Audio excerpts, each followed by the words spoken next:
సంఖ్యామానం. సంఖ్యామానం అంటే 0 నుంచి 9 వరకు గల అంకెలు.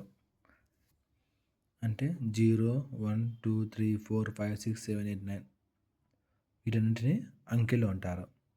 అంకెలతో ఏర్పడేవి సంఖ్యలు. అంటే 10, 11, 12 అలా 2 అంకెలు కలిసి ఒక సంఖ్యగా ఏర్పడుతుంది. ఒక సంఖ్యలోని ప్రతి అంకెకు 2 విలువలు ఉంటాయి. ఒకటి సహజ విలువ, ఇంకోటి స్థాన విలువ.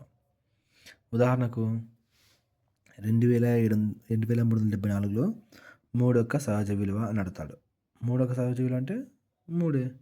అదే దాని స్థాన విలువ అంటే 300. ఎలా అంటే ఒకట్లు, పదులు, వందలు, వేలు. ఇందులో 3 యొక్క స్థాన విలువ అన్నాడు. దీని స్థాన విలువ 4 యొక్క స్థాన విలువ అంటే 4. అంటే ఒకట్లు. పదుల్లో 7 ఉంది కాబట్టి 7 యొక్క స్థాన విలువ 70 అవుతుంది. పదులు కాబట్టి ఇది వందలు కాబట్టి దీని యొక్క స్థాన విలువ 300 అవుతుంది. దీని యొక్క స్థాన విలువ 1000 కాబట్టి 2000 అవుతుంది. ఒకట్లు, పదులు, వందలు, వేలు ఇలా. అలాగే ఒకే సంఖ్యలో ఇట్లా 2 8లు వచ్చినప్పుడు 2 అంకెలు వచ్చినప్పుడు వాటి యొక్క స్థాన విలువలో భేదం అడతాడు. భేదం అంటే దీని స్థాన విలువ దీని స్థాన విలువ అనేది తీసేసేయాల. 8 స్థాన విలువ ఇక్కడ ఒకట్లు ఉంది కాబట్టి 8. ఇది వచ్చేసి ఒకట్లు, పదులు, వందలు, వేలు. వేల స్థానం ఉంది కాబట్టి 8000. 8000 మైనస్ 8 ఇలా.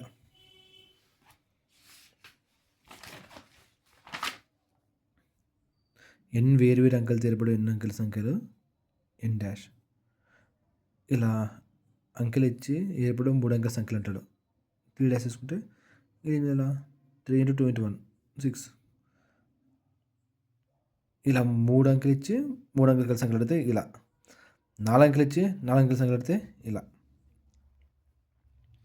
4 ఇచ్చి 0 ఇచ్చినప్పుడు 4 అంకెల సంఖ్యలు ఇస్తే అప్పుడు 4 డాష్ మైనస్ 3 డాష్ ఇలా కనుక్కోవాలి. n వేరు అంకెలతో ఏర్పడు 6 అంకెల గల సంఖ్యలు. ఇలా 1, 2, 3, 4, 5 5 అంకెలు ఇచ్చి 3 అంకెల గల సంఖ్యలు కనుక్కోమంటాడు. ఈ 5 అంకెలకి 3 అంకెల గల సంఖ్యలు ఎన్ని వస్తాయని అంటాడు. ఫార్ములా వచ్చేసి NPR.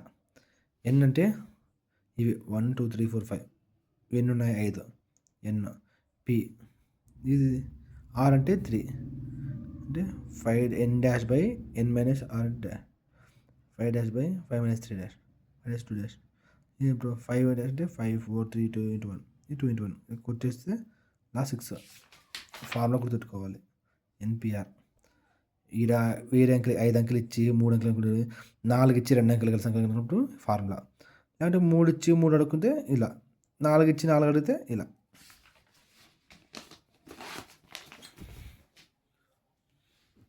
దశాంశమానంలో ఒక అంకెల సంఖ్యలో పెద్దది 9. 2 అంకెల గల సంఖ్యలో పెద్దది 99. దశాంశమానంలో 2 అంకెల గల సంఖ్యలు 90. 3 అంకెల గల సంఖ్యలు 900. ఈ ఫార్ములాలు ఇట్లా. మనం ఉపయోగించే సంఖ్యామానం దశాంశమానం లేదా హిందూ అరబిక్ సంఖ్యామానం లేదా హిందూ అరబిక్ సంఖ్యామానం అంటారు. దశాంశమానంలో స్థాన విలువలు ప్రవేశపెట్టిన శాస్త్రవేత్త భాస్కరాచార్యుడు. అంతర్జాతీయ సంఖ్యామానంను ఆంగ్ల సంఖ్యామానం అంటారు. హిందూ అరబిక్ ఆంగ్ల సంఖ్యామానాలు. ఇది హిందూ సంఖ్యామానం, అరబిక్ సంఖ్యామానం. ఇది దశాంశమానం ఉంటుంది, ఆంగ్ల సంఖ్యామానం ఉంటుంది. హిందూ అరబిక్ సంఖ్యామానంలో ఒకట్లు, పదులు, వందలు, వేలు, 10,000, లక్ష, 10 లక్షలు, కోటి, 10 కోట్లు, అరబ్బులు, 10 అరబ్బులు, కరబ్బులు, 10 కరబ్బులు. ఆంగ్ల సంఖ్యామానం అరబిక్ అయితే ఒకట్లు, పదులు, వందలు, 1000 వరకు ఒకటి ఉంటుంది, 10,000 వరకు ఒకటి ఉంటుంది. ఇక్కడ లక్ష, 10 లక్షలు ఉంటుంది కాబట్టి ఇక్కడ అట్లే 100,000. 100,000 అంటే 1 లక్ష. మిలియన్ అంటే 10 లక్షలు. అలా 100,000, మిలియన్, 10 మిలియన్లు, 100 మిలియన్లు, బిలియన్, 10 బిలియన్లు, 100 బిలియన్లు, ట్రిలియన్. ఇలా ఇవి గుర్తుపెట్టుకోవాలి. ఒకట్లు, పదులు, వందలు, ఇలా వేలు, ఇవి స్క్వేర్లు పెట్టుకుంటూ పోతాయి. ఓకేనా? ఆ పట్టిక బాగా గుర్తుపెట్టుకోవాలి. ఆ పట్టికలో చాలా ఉపయోగపడుతుంది పట్టిక అది. మిలియన్లుగా 1 ట్రిలియన్. దీనిలో 13 స్థానాలు ఉంటాయి. 1 ట్రిలియన్లో 13 స్థానాలు ఉంటాయి. మహాసముద్రం అనగా 10^52. దీనిలో 53 స్థానాలు ఉంటాయి. ఈ బిట్ కూడా ఒకసారి వచ్చింది డిఎస్సికి, టెట్కి వచ్చింది, ఇంపార్టెంట్. ఇలా ఇచ్చి హిందూ సంఖ్యలో అరబిక్ సంఖ్యలో రాయమంటాడు. ఈ పట్టిక ఆధారంగా మనము రాసేయాలి అంతే. రోమన్ సిగ్నల్ రోమన్ సిగ్నల్ అంటే సంజ్ఞలు ఉంటాయంటే 7 ఉంటాయి. అవి IVXLCDM గుర్తుపెట్టుకోవాలి. IVXLCDM. ఐ అంటే 1, వి అంటే 5, ఎక్స్ అంటే 10, ఎల్ అంటే 50, సి అంటే 100, డి అంటే 500, ఎం అంటే 1000. ఇది గుర్తుపెట్టుకోవాలి.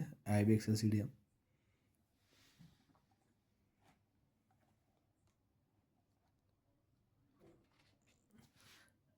నియమాలు వచ్చేసి పెద్ద అంకెకు ఎడమ వైపున చిన్న అంకె ఉన్న వాటి భేదాన్ని లెక్కించాలి.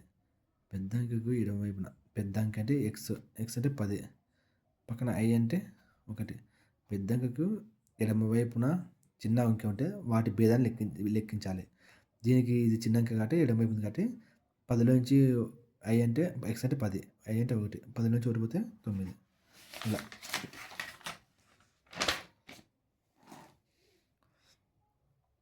అలాగే ఇంకోనేమో పెద్ద అంకెకు కుడివైపున చిన్న అంకె ఉంటే దాన్ని మొత్తాన్ని లెక్కించాలి. ఎక్స్కి పక్కన ఐ ఉంది అంటే ఎక్స్ అంటే 10, ఐ అంటే 1. పెద్ద అంకెకు కుడివైపున చిన్న అంకె ఉంటే వాటి మొత్తం కూడాలి. అంటే ఎక్స్ ఐ కూడితే 10 + 1 11. అలాగే కొన్ని నియమాలని ఐని విఎక్స్లో మాత్రమే ఎడమ వైపున వ్రాయవలను. ఎక్స్ని దానికన్నా పెద్దవాటితో ఎల్సీలకు మాత్రమే ఎడమ వైపున వ్రాయవలను. విఎల్డీలను వీటికన్నా పెద్దవాటికి ఎడమ వైపున వ్రాయకూడదు. ఐఎక్స్సిఎంలను ఒక సంఖ్యలో వరుసగా 3 సార్లు వ్రాయవచ్చును. ఎంని మాత్రమే వరుసగా 4 సార్లు వ్రాయవచ్చును. విఎల్డీలను ఒక సంఖ్యలో ఒకసారి మాత్రమే ఉపయోగించాలి. అలాగే వి డాష్ అంటే 5000, 20 అంటే XX, 30 అంటే XXX, 40 అంటే XXL, ఎల్ అంటే 50, 50కి ఎక్స్ 10 కాబట్టి 50లో నుంచి 10 పోతే 40, అలా. ఎల్ అంటే 50, అలా. ఎన్ని గుర్తులు ఇలాగిచ్చి వాడికి రోమన్ సిగ్నల్ రాయమని ఎగ్జామ్లో అడుగుతాడు. మనం ఈ నియమాల ఆధారంగా వాటిని రాయాలి. ఓకేనా? లేకుంటే ఇలా ఇచ్చి నంబర్ అడుగుతాడు, నంబర్ రాయాలి. ఇలా ఇస్తే మనం నియమాల ఆధారంగా చూసుకోవాలి. IVXLCDM గుర్తుపెట్టుకోవాలి బాగా. కారణాంకాలు ఒక సంఖ్యను నిశ్శేషంగా భావించిన సంఖ్యలను ఆ సంఖ్య యొక్క కారణాంకం లేదా భాజకం అంటారు. ప్రతి సంఖ్యకు ఒకటి ఒక కారణాంకం. ప్రతి సంఖ్య దానికి ఏదో కారణాంకం అవుతుంది. ఈ బిట్లు ఇట్లా అడుగుతాడు. ప్రతి సంఖ్యకు ఒకటి ఏమవుతుంది, కారణాంకం అవుతుందని మనం ఆన్సర్ పెట్టాలి. ప్రతి సంఖ్య దానికి అదే ఏమవుతుంది, ఒక కారణాంకం అగును పెట్టాలి. అలా. అలాగే ఎగ్జాంపుల్ తీసుకుంటే 6, 6లో ఒక 6, 6, 3 రెంట్ల 6. అప్పుడు ప్రతి సంఖ్యకు 6కి ఒకటి కారణాంకాలు ఇవన్నీ 1, 2, 3, 6, 1, 2, 3, 6 కారణాంకాలు కదా, 6 కారణాంకాలు. అలాగే ఒకటికి ఒక కారణాంకం అయింది. ప్రతి సంఖ్య దానికదే ఒక కారణాంకం అవుతుంది. ప్రతి సంఖ్య దానికదే ఒక కారణాంకం అవుతుంది. దీనికి కారణాంకం 6 వస్తుంది. ఆ సంఖ్య వస్తుంది కారణాంకం. అలా ఇలా అన్ని పాసిబుల్ వేస్ అన్ని రాసుకుంటే ఇవన్నీ కారణాంకాలు అవుతాయి. శుద్ధ సంఖ్య ఒక సంఖ్య యొక్క కారణాంకాల మొత్తం ఆ సంఖ్యకు రెట్టింపు అయ్యే విధంగా ఉంటే అటు సంఖ్యను శుద్ధ సంఖ్య లేదా పరిపూర్ణ సంఖ్య అంటారు. ఒక సంఖ్య యొక్క కారణాంకాల మొత్తం ఆ సంఖ్యకు రెట్టింపు అయితే, ఒక సంఖ్య యొక్క కారణాంకాల మొత్తం ఆ సంఖ్యకు రెట్టింపు అయితే ఆ సంఖ్య శుద్ధ సంఖ్య అంటారు. ఇప్పుడు ఇది ఉంది, ఇవి కూడల 6, 7, 9, 10, 11, 12 మొత్తం కూడితే 12 వస్తుంది. 6కి డబల్ 12 కాబట్టి 6 శుద్ధ సంఖ్య. అలాగే 28 శుద్ధ సంఖ్య, 496 శుద్ధ సంఖ్య. అలా రెట్టింపు అవుతాయి. గుణిజం ఒక సంఖ్యకు మరొక సంఖ్యచే గుణించగా వచ్చే లబ్ధమును ఆ సంఖ్య యొక్క గుణిజం అంటారు. ఒక సంఖ్య మరొక సంఖ్యచే గుణించగా వచ్చే లబ్ధమును ఆ సంఖ్య గుణిజం అంటారు. ఇప్పుడు ఒక సంఖ్యను ఇంకో సంఖ్యతో గుణిస్తే వచ్చేది గుణిజం. 7 రెంట్ల 14 ఇది గుణిజం. 7 అమ్మలు 21 ఇలా 7 యొక్క గుణిజాలు ఇవన్నీ. అలాగే వచ్చేసి ప్రతి సంఖ్యకు దానికి అదే చిన్న గుణిజం మగను కరెక్టే. ప్రతి సంఖ్య 1 యొక్క గుణిజమే. ఒక సంఖ్య దాని యొక్క ప్రతి గుణిజానికి కారణాంకమగును. ఒక సంఖ్య దాని యొక్క ప్రతి గుణిజానికి కారణాంకమగును. ఫస్ట్ వచ్చేసి ప్రతి సంఖ్యకు దానికదే చిన్న గుణిజం మగును. ప్రతి సంఖ్య దానికదే గుణిజం. 7 గుణిజంలో 7 గుణిజం వచ్చింది కాబట్టి 7 గుణిజాల్లో ఇది అన్నిటికన్నా చిన్నది కాబట్టి 14 20 ఫస్ట్ ఇది ఒక గుణిజం చిన్నది కాబట్టి ఇది ఆ సంఖ్యకు గుణిజం అవుతుంది. ప్రతి సంఖ్య ఆ సంఖ్య ఒకటి. మరి వచ్చేసి ప్రతి సంఖ్య ఒకటి యొక్క గుణిజమే. ఒకటి యొక్క గుణిజం ప్రతి సంఖ్య. అలా ప్రతి సంఖ్య దాని యొక్క ప్రతి గుణిజానికి కారణాంకం. ప్రతి సంఖ్య దాని యొక్క గుణిజానికి కారణాంకమగును. ఇక్కడ కారణాంకాలు 1 2 2 ఇన్ని కారణాంకాలు.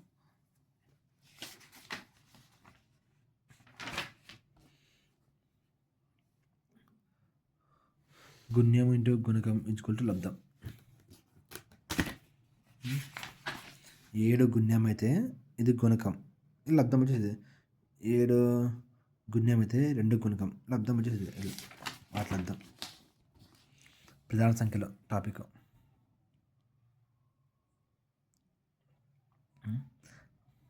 ఒకటి గుణిజాల్లో ఒక సంఖ్య యొక్క చిన్న గుణిజము ఆ సంఖ్య అగును. ఒక సంఖ్య చిన్న గుణిజం ఆ సంఖ్య అగును.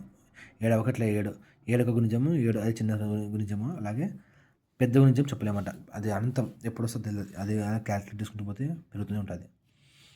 అలాగే ప్రధాన సంఖ్యలు 1 మరియు అదే సంఖ్య కారణాంకాలు గల సంఖ్యలను ప్రధాన సంఖ్యలు అంటారు.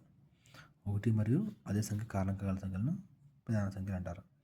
1 నుంచి 100 వరకు గల ప్రధాన సంఖ్యలు 25. గుర్తుపెట్టుకోవాలి. 1 నుంచి 100 వరకు గల ప్రధాన సంఖ్యలు 25. అవి వచ్చేసి 2 3 5 7 11 13 17 19 23 29 31 37 41 43 47 53 59 61 67 71 73 79 83 89 97. ఇవన్నీ బాగా బట్టి కొట్టాలి. ఇవన్నీ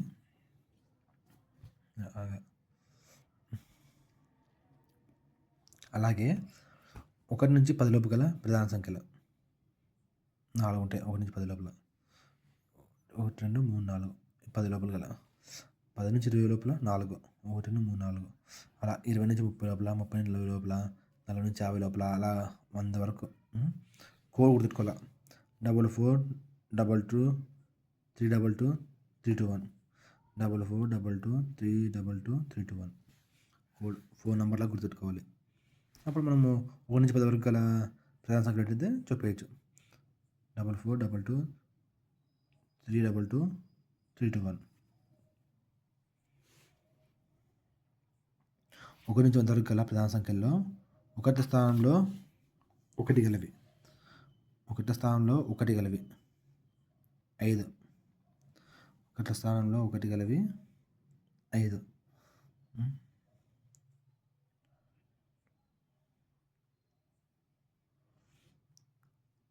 అప్పుడు 1 స్థానంలో 1 అంటే 1 స్థానంలో 1 ఎదుగుతుంది.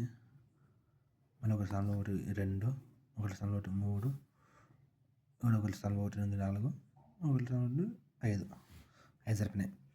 1 స్థానంలో 2 కలిపి 1, 1 స్థానంలో 2 కలిపి 1 1. అది ఇది 3 కలిపి 7. 1 స్థానంలో 3 ఉండేవి 7. 1 2 3 4 5 6 7 అలా. 1 స్థానంలో 5 కలిపి 1, అది ఇదే.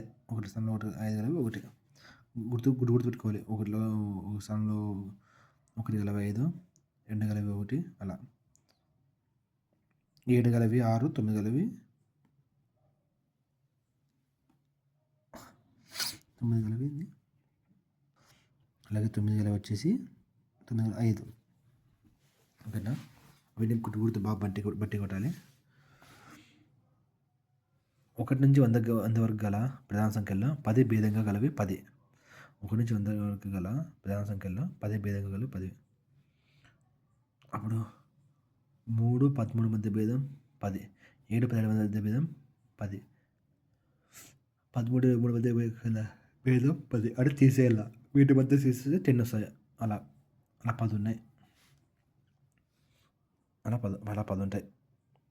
తీసేస్తే 1 నుంచి 100 వరకు గల ప్రధాన సంఖ్యల్లో అంకెలు తారుమారు చేసిన ప్రధాన సంఖ్యలు అయ్యేవి 4. 1 నుంచి 100 వరకు గల ప్రధాన సంఖ్యల్లో అంకెలు తారుమారు చేసిన ప్రధాన సంఖ్యలు అయ్యేవి 4.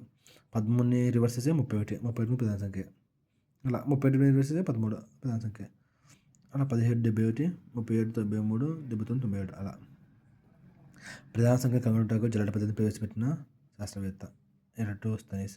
ప్రధాన సంఖ్యలు కనుగొనుటకు జల్లెడ పద్ధతిని ప్రవేశపెట్టిన శాస్త్రవేత్త ఎరటోస్తెనీస్. n = 1 2 3 4 5 అయినప్పుడు 2 × 2n + 1 విలువ ప్రధాన సంఖ్య అని ప్రతిపాదించిన శాస్త్రవేత్త ఫెర్మా. అతను వచ్చి జర్మనీ శాస్త్రవేత్త. n = 1 అయినప్పుడు 2n + 1 విలువ ప్రధాన సంఖ్య కాదు అని నిరూపించిన శాస్త్రవేత్త ఆయిలర్. కవల ప్రధానాంకం వచ్చేసి 2 భేదంగా గల ప్రధాన సంఖ్య జతను కవల ప్రధాన సంఖ్యలు అంటారు. 2 భేదంగా గల ప్రధాన సంఖ్య జతను కవల ప్రధాన సంఖ్యలు అంటారు. 1 నుంచి 100 వరకు గల కవల ప్రధాన సంఖ్యలు 8.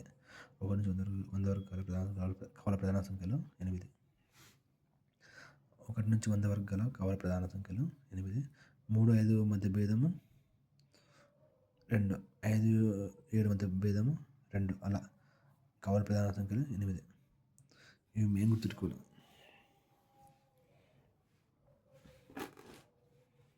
సంయుక్త సంఖ్యలు మరియు వాటిని విచ్ఛేద సంఖ్యలు అంటారు.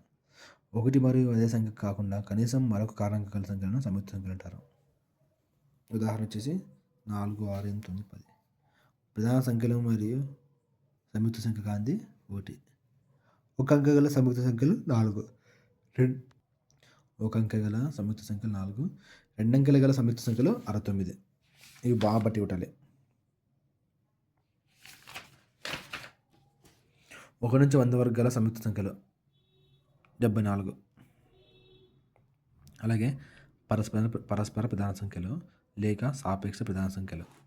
1 మాత్రమే ఉమ్మడి కారణంగా గల సంఖ్యలను పరస్పర ప్రధాన సంఖ్యలు లేదా సాపేక్ష ప్రధాన సంఖ్యలు అంటారు. 1 మాత్రమే ఉమ్మడి కారణంగా గల సంఖ్యలను.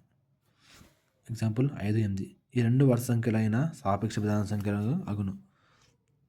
ఎగ్జాంపుల్ 8 9 21 2 వాళ్ళకు ఉమ్మడి కారణంగా గల పరస్పర. ఏ 2 ప్రధాన సంఖ్యలైనా పరస్పర ప్రధాన సంఖ్యలు అను. ఏ 2 ప్రధాన సంఖ్యలైనా పరస్పర ప్రధాన సంఖ్యలు అను. ప్రధాన కారణాంకాల లబ్ధము.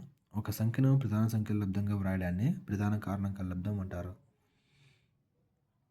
24 ప్రధాన కారణాంకాల లబ్ధం వ్రాయాలంటే 24 యొక్క కసాగు కనుక్కుంటే ఇందులో కసాగు కారణాంకాలు వచ్చేసి 2 × 2 2 × 2 × 2 × 3 2 × 2 × 2 అప్పుడు 2 ఉన్నాయి 3 అందుకు 2^3 ఇంటూ 3 ఉన్నాయి 3^1 అప్పుడు పైన 3 + 1 3 + 1 ఇంటూ 1 + 1 ఇప్పుడు 3 + 1 అంటే 4 ఇంటూ 1 + 1 2 8 అలా.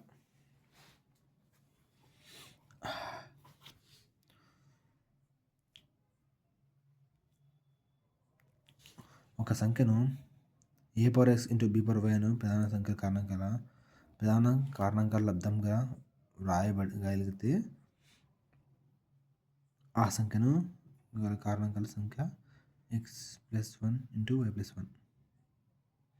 ఇప్పుడు x ఇది y, x + 1 × y + 1 ఇలా మొత్తం కసాగు కనుక్కొని వాటిని ఇలాగ రాసుకొని పైన xy అనుకుంటే వాటి కారణాంకాల లబ్ధం x + 1 × y. ఇది x ఇది y అనుకుంటే x + 1 × y + 1 ఫార్ములా ప్రధాన కారణాంకాల లబ్ధంగా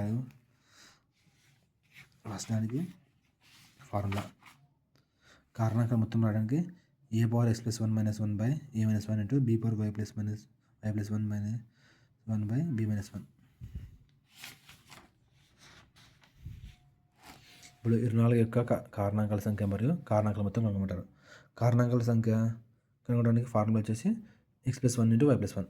ఇలా అంతా చేసినాక వాడు వచ్చిన దాంతో ఇది x ఇది y అనుకుంటే x + 1 × y + 1 ఇలా చేస్తే ఇది వస్తుంది. కారణాంకాల మొత్తం a/x + 1 - 1 / a - 1 into b/y + 1 - 1 / b - 1 formula. x వచ్చేసి 3, a వచ్చేసి 2, b వచ్చేసి 3, y వచ్చేసి 1 కాబట్టి ఇది ఎక్స్, ఇది వై, 2 3 వచ్చేసి ఏబి, పైన 3 ఒకటి వచ్చేసి ఎక్స్ వై. అలా ఫార్ములాలు ఇంప్లిమెంట్ చేసేసి అది వచ్చేస్తుంది. అలా కారణాంకాల సంఖ్య, కారణాంకాల మొత్తం కనుక్కోమంటాడు. శుద్ధ సంఖ్య కనుక్కున్నది ఆయిలర్. కే విలువ సహజ సంఖ్య అయినప్పుడు 2k-1 విలువ ప్రధాన సంఖ్య అయినప్పుడు 2k-1 ఇంటూ 2k-1 విలువ శుద్ధ సంఖ్య అని తెలియజేసిన శాస్త్రవేత్త ఆయిలర్. కే విలువ 1, సహజ సంఖ్యలు ఇవన్నీ 1 2 3 4 5 అంటప్పుడు k = 2 అంటే సహజ సంఖ్య కే విలువ 2 అంటే 2k-1 ఇంటూ 2 ఇంటూ 2 వాటి యొక్క లబ్ధం వచ్చేసి ఇలా 2k-1 2k-1 ఇంటూ 2k-1. దీనికి తేడా చూడాలి. 2k ఉంది, పక్కన -1 ఉంది. ఇది అట్లా కాదు. ఇంటూ బ్రాకెట్ అంటే ఇంటూ అనుకోవాలి. ఎప్పుడైనా ఈ బ్రాకెట్ ఉంటే మొదలు ఇంటూ అనుకోవాలి. 2k-1 ఈ 2k అంతే. ఈ 2k-1 ఈ 2k-1 ఈ ఫార్ములా ఇంప్లిమెంట్ చేసేసి శుద్ధ సంఖ్య కనుక్కోమంటాడు. ఈ సహజ సంఖ్య ఇచ్చి దాని శుద్ధ సంఖ్య కనుక్కోమంటాడు. ఇప్పుడు మనం ఫార్ములా వేసి శుద్ధ సంఖ్య కనుక్కోవాలంతే. సరి సంఖ్య 2 నిశేషంగా భాగించబడిన సంఖ్యలను సరి సంఖ్యలు అంటారు. Even numbers. ఒకటి స్థానంలో 2 4 6 8 గల సంఖ్యలను అన్ని సరి సంఖ్యలే, 0గా ఉంటాయి. సరి సంఖ్య సాధారణ రూపం 2n. గుర్తుపెట్టుకోవాలి. సరి సంఖ్య సాధారణ రూపం 2n ఫార్ములా అది. బేస్ సంఖ్య ఆడ్ నెంబర్స్. 2 నిశేషంగా భాగించబడని సంఖ్యలను బేస్ సంఖ్యలు అంటారు. ఒకటి స్థానంలో 1 3 5 7 9 గల సంఖ్యలను బేస్ సంఖ్య అంటారు. బేస్ సంఖ్య సాధారణ రూపం 2n-1 లేదా 2n+1. ఈ సరి సంఖ్య సాధారణ రూపం 2n. బేస్ సంఖ్య సాధారణ రూపం 2n-1 లేదా 2n+1. అలా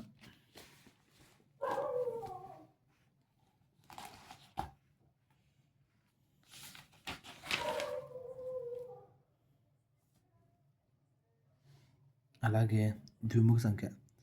ఎటువైపు నుంచి చదివినా ఒకే విధంగా ఉన్న సంఖ్యలను ద్విముఖ సంఖ్యలు అంటారు.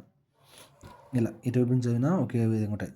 232 232, 7557 7557, 64946, 64946. ఇలా సరి స్థానాల్లో అంకెలు గల ద్విముఖ సంఖ్యలన్నీ 11 నుంచి నిశేషంగా భావించబడతాయి. కాసాగ్ అంటే కనిష్ట సామాన్య గుణిజం. కాసాగ్ ఫుల్ ఫామ్. 2 అంతకన్నా ఎక్కువ సంఖ్యలు ఉమ్మడి గుణిజాలలో చిన్న గుణిజాన్ని ఆ సంఖ్యలే కాసాగు అంటారు. 2 అంతకంటే ఎక్కువ సంఖ్యలు ఉమ్మడి గుణిజాలలో చిన్న గుణిజాన్ని ఆ సంఖ్యలు కాసాగు అంటారు. 4 6 కాసాగు అంటే 4 6 కాసాగు అనుకున్నా. ఇప్పుడు 2 ఇంట్లో 4, 2 3 6, ఈ 3 2 2 3, 2 12. 2 సంఖ్యల్లో ఒకటి మరొక దానికి గుణిజమైన వాటిలో పెద్ద సంఖ్యను ఆ సంఖ్యలు కాసాగు అంటారు. 6 42 కాసాగు. ఇది గుణిజం అవుతుంది. ఇప్పుడు 6 42 కాసాగు 42.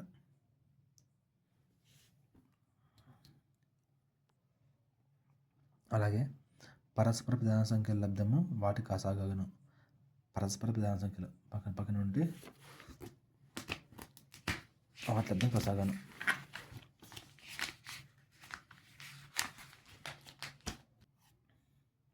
అలాగే గాసాబా. 2 అంతకన్నా ఎక్కువ సంఖ్యలు ఉమ్మడి కారణాంకాలతో పెద్ద కారణాంకాన్ని ఆ సంఖ్యల గాసాబా లేదా గాసాగా అంటారు. జీసీఎఫ్ గ్రేటెస్ట్ కామన్ ఫ్యాక్టర్ గాసాబా అంటే 4 6 గాసాబా. అప్పుడు గాసాబా చేస్తారు. గాసాబా చేస్తే ఇక్కడ ఏదైతే ఫైనల్గా వచ్చినప్పుడు 0 వచ్చిందో దాని యొక్క పెద్ద కారణంగా ఉంటుంది గాసాబా. 2 సంఖ్యల్లో ఒకటి మరొక దాని గుణిజమైన వాటిలోని చిన్న సంఖ్య ఆ సంఖ్యల గాసాబా అవుతుంది. గుణిజమైతే అటు చిన్న సంఖ్య గాసాబా. అలాగే కాసాగులు వచ్చేసి పెద్ద సంఖ్య కాసాగా అవుతుంది. అలాగే పరస్పర ప్రధాన సంఖ్యలు గసాబా 1.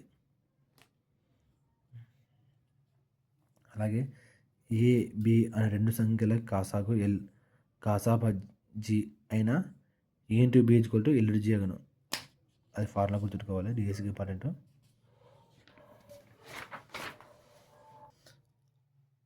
అలాగే భిన్నంలో కసా కనుక్కోమంటాడు.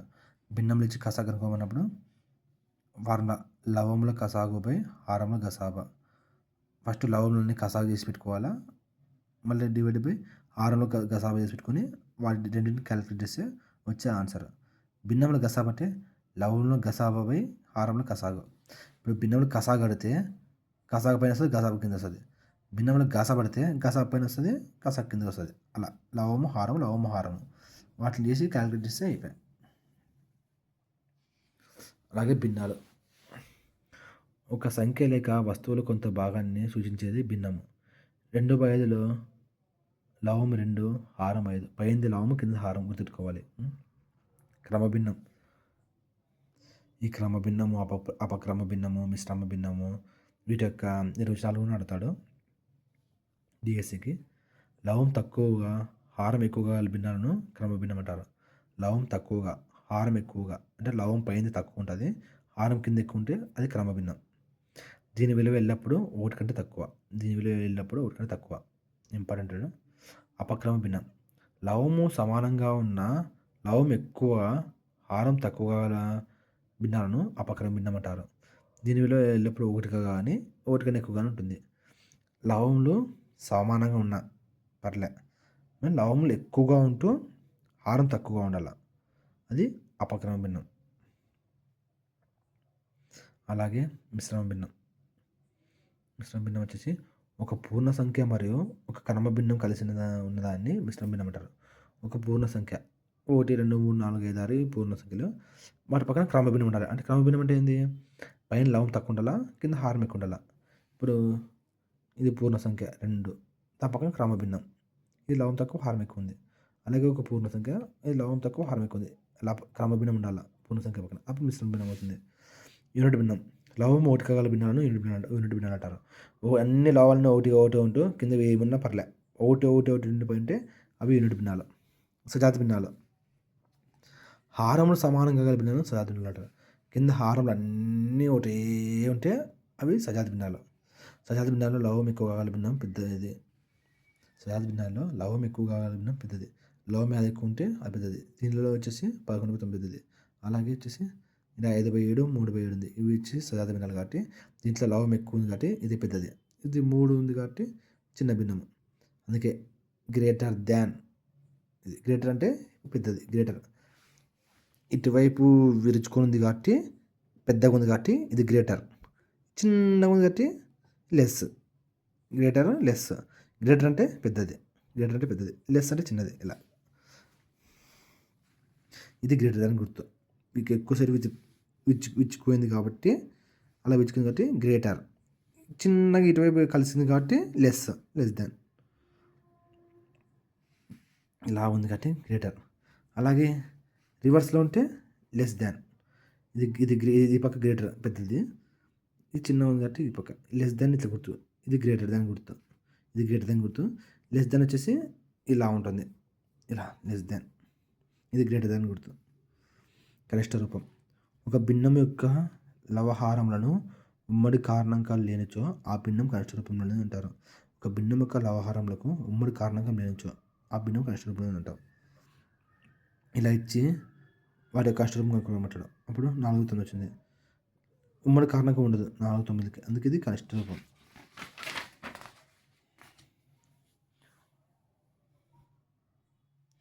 అలాగే లవము సమానంగా గల భిన్నాల్లో హారం తక్కువగా గల భిన్నం పెద్దది. లవములు అంటే పైన 2 లవములు సమానంగా భిన్నాల్లో సమానంగా గల భిన్నాల్లో హారం తక్కువగా గల భిన్నం పెద్దది. హారం వచ్చేది తక్కువ ఉంటుంది 3, అందుకే అది పెద్దది.